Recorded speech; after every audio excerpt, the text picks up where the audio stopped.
kasih Pak Direktur atas sambutannya dan kesempatan audiens yang diberikan Pak kepada saya oleh BKN.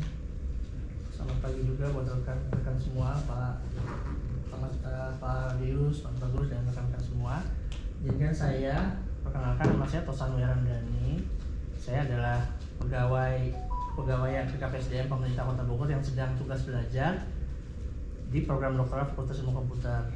Jadi pada kesempatan ini saya akan mempresentasikan topik penelitian saya dengan judul Information Extraction pada dokumen kepegawaian pemerintah di Indonesia. Nah, ini saya pikir kalau di arsip ini adalah kerjaan sehari-hari ya Pak ya, latar belakangnya. Sudah tidak Pak, mohon maaf. Udah zaman dulu. Iya. Jadi kalau di Kota Bogor masih seperti ini ya Pak ya? Iya. Nanti kami akan berbagi. Betul. Jadi masih ada dokumen-dokumen yang hard copy yang memang harus digitalisasi ya Pak. Kalau di Bogor 2009 sampai 2001 itu jumlahnya 243. Kemarin saya juga sempat ke kabupaten, jumlahnya lebih banyak lagi. Di Pemprov DKI juga sama. Itu per tahun bisa sampai, kalau di kami 200.000 dari 2009 sampai 2021, kalau di DKI 200.000 dokumen itu per tahun Pak.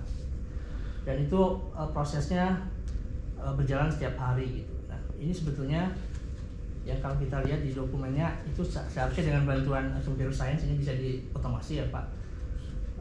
Dan kalau kita lihat di bentuk dokumennya kan sebetulnya di dokumen-dokumen kepegawaian ada beberapa struktur dokumen ya, seperti konversi ini tuh bentuknya tabular, kemudian untuk naikkan pangkat bentuknya non tabular, ada juga yang ada watermarknya ya Pak. Saya nggak tahu kalau demikian ada dokumen masih menggunakan watermark atau enggak. Kemudian ada juga yang seperti ijazah yang mungkin di sini juga menjadi kendala di mana tulisannya ada handwritten-nya. Nah, ini adalah beberapa struktur dokumen yang kita hadapi pada saat melakukan input data ke dalam basis data kepegawaian. Nah, saya sharing aja kalau di Kota Bogor sejauh ini masih seperti ini kondisi bisnis prosesnya Pak. Jadi dari dokumen kepegawaian dipindai, kemudian untuk menginput, sebelum menginput dokumennya itu diinput dulu ini dokumennya punya siapa, kemudian nanti dipilih dokumen apa yang akan diupload, lalu di situ si operatornya membaca dari dokumennya apa yang perlu dimasukkan ke dalam basis data. Ini existing Pak, ya. yang belum diimprove gitu ya. Yang jadi perbaiki sama Bapak itu yang ini ya awal. Iya, gitu Pak. Saya nggak tahu, mungkin sih lebih canggih. Dari observasinya itu kalau kita lihat operator itu perlu waktu 2-5 menit per dokumen untuk melakukan input satu dokumen. Ya, dan karena manusia Pak, namanya juga manusia, itu tidak bisa terus-terusan, pasti perlu istirahat. Jadi setiap 10 atau 20 dokumen itu operator istirahat gitu Pak. Baru dia lanjut lagi, itu manusiawi ya Pak, karena bukan mesin. Nah, tapi dengan preliminary research yang saya lakukan, ini semua bisa dipangkas dengan waktu yang cukup cepat begitu. Untuk konversi dokumennya sendiri dari dokumen image atau PDF itu sekitar 4-10 detik per dokumen, itu yang sama dengan Pak Radius tadi pakai Tesseract Pak. Kemudian untuk ekstraksinya sangat jauh lebih cepat, itu kira-kira sekitar per 100 detik, 0,04 detik per dokumen. Itu yang coba diimprove bisnis prosesnya dari ini menjadi seperti ini. Jadi ini framework yang saya propose begitu. Ada 3 hal di sini. Yang pertama adalah OCR ya, yang tadi pakai Tesseract Pak. Yang kedua pakai dokumen classification, itu untuk menentukan tadi. Jadi tidak lagi dibaca oleh si operator, nanti komputernya sendiri yang menentukan ini dokumen apa. Yang ketiga itu menggunakan name entity recognition. Nah, itu saya fokusnya di situ. Information extraction dengan menggunakan name entity recognition. Jadi nanti tidak perlu lagi membaca teksnya. Jadi komputer sendiri yang memasukkan informasi yang ada di dalam dokumen tersebut. Jadi yang saya propose seperti itu. Ini adalah business process improvement-nya. Jadi nanti operator data itu hanya sampai proses upload. Setelah upload nanti PDF to text conversion-nya dihandle oleh OCR. Kemudian setelah menjadi dokumen teks, dilakukan classification yang akan menentukan jenis dokumennya. Setelah itu nanti dengan menggunakan name entity recognition, semua entitas yang ada di dalam dokumen diambil secara otomatis untuk dimasukkan ke dalam database kepegawaian, sedangkan berkasnya sendiri atau hasil pindainya PDF atau image-nya masuk ke repository dokumen. Nah, jadi kalau dilihat seperti itu Pak yang saya propose. Kemudian ini adalah sampel data yang saya gunakan. Saya menggunakan dokumen konversi NIP, kemudian saya juga menggunakan dokumen PNS ya Pak ya. Kemudian saya juga menggunakan ini Pak sampelnya, dokumen PUPNS. Saya juga menggunakan kenaikan pangkat, saya juga menggunakan sampel dokumen SKUM PTK, ijazah, dan pensiun. Gitu. Ini juga saya menggunakan dokumen PNS. Jadi ada sekitar 8 jenis dokumen yang saya gunakan, dan di totalnya ada sekitar 10 ribuan dokumen untuk sampel research-nya. Nah, ini signifikasi teoritis penelitiannya ada 2. Jadi yang pertama itu dari sisi business process improvement, di mana ini saya mencoba mempropose suatu proses yang nantinya membantu di pengelolaan kepegawaian Pak, pengelolaan berkas kepegawaian. Yang kedua adalah menyusun model NER bahasa Indonesia khusus untuk dokumen kepegawaian di Indonesia dengan menggunakan name entity recognition. Nah, ini signifikasi praktis penelitiannya. Jadi yang seperti kita lihat tadi, nanti tidak ada lagi yang namanya input NIP, kemudian membaca dokumen, kemudian menginput semua entitas yang ada di dokumen, karena nanti semua ini prosesnya di bypass dengan menggunakan tadi yang saya propose, OCR, classification, dan name entity recognition. Ini adalah penelitian pendahuluan yang sudah saya lakukan, sudah dipublish tahun 2021. Jadi masih step pertama di OCR-nya, judulnya Optical Character Recognition Engines Performance Compression in Information Extraction.